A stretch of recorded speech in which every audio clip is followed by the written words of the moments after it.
Pour marquer le début des festivités autour des Jeux Olympiques dans la vallée, la médiathèque a organisé en partenariat avec l'OSJC, l'Office des sports de la jeunesse et de la culture, une cérémonie d'ouverture.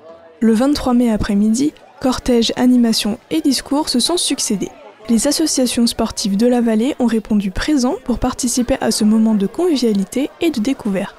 Aujourd'hui, ce qui se passe à la Villa Burus, c'est l'organisation de la cérémonie d'ouverture des Jeux Olympiques, puisque nous commençons un cycle thématique autour des Jeux Olympiques qui durera du 21 mai au 20 juillet. Mais aujourd'hui, plus spécifiquement, nous avons souhaité impliquer tous les clubs sportifs du Val d'Argent qui étaient aussi représentés à Paris 2024. Donc c'était important qu'on arrive à faire venir un maximum d'enfants, de parents et surtout les clubs sportifs. Donc voilà, tout le monde a répondu hyper positivement, donc on est vraiment ravis. À travers cette manifestation, la médiathèque souhaitait marquer le coup. En fait, l'idée au départ, quand on a brainstormé en équipe à la médiathèque, on s'est dit qu'il fallait un temps fort, comme pour l'ouverture des Jeux Olympiques avec le défilé des délégations. Donc du coup, on s'est dit que peut-être on pouvait impliquer plus de monde sur le territoire et c'était comme une évidence d'appeler différents présidents des clubs sportifs du Val d'Argent.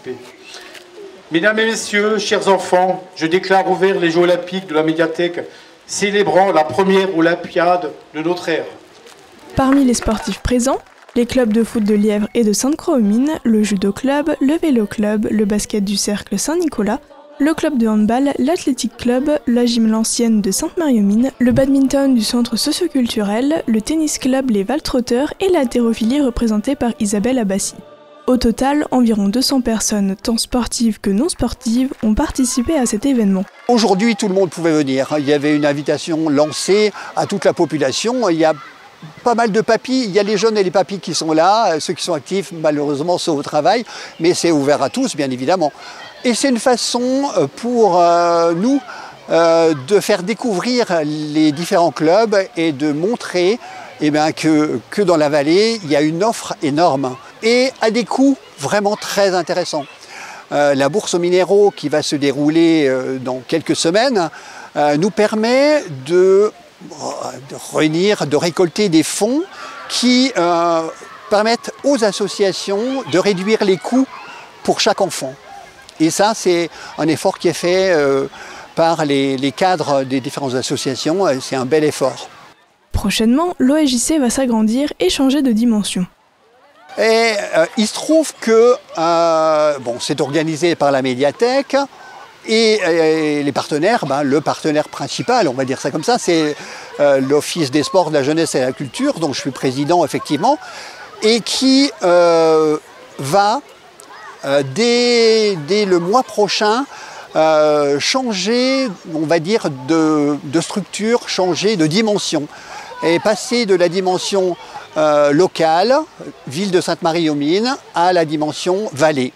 Ce sera l'Office des sports, de la jeunesse et de la culture du Val d'Argent. Et cette manifestation d'aujourd'hui montre bien ce qu'on pourra faire à l'avenir sur toute la vallée. En particulier ce type de manifestation qui fait plaisir à tout le monde, aussi bien les parents, les jeunes, les sportifs, les associations, voilà. Dans le cadre de cette thématique autour des Jeux Olympiques, d'autres animations sont prévues. Spectacles, marathon de la lecture, théâtre d'improvisation ou encore rencontres ciné-débat. Les 2 prochains mois seront riches en événements. Il sera même possible de rencontrer et d'échanger avec des athlètes des Jeux Olympiques.